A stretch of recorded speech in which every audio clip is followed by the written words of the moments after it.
In this video, I will show you how to check your Crypto.com limit for depositing and withdrawing money. First, if you want to deposit or buy crypto, to check your limit, first go to crypto. Now once you click buy and select any cryptocurrency, you can see the limits for the payment methods that are listed here. For example, Apple Pay has a weekly limit of 1950 euros, and for PayPal it's the same, whereas for a credit or debit card, the weekly limit is 41,000 euros. Now if you want to use a bank account, in that case just go deposit from the home screen and select cash.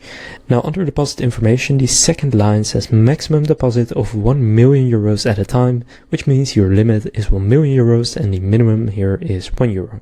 Then for withdrawing money, go to accounts and then go to your euro or dollar or pounds account, and from there go and click on withdrawal. Now there click got it, select your bank, and then here you can also see the daily limit, which in this case is 100,000 euros. Now there's also a minimum amount of 80 euros when withdrawing money to your bank account. So those are all of your limits and how you can check them. If this video was helpful, please consider leaving a like and subscribing to my channel. With that being said, I will see you in the next video.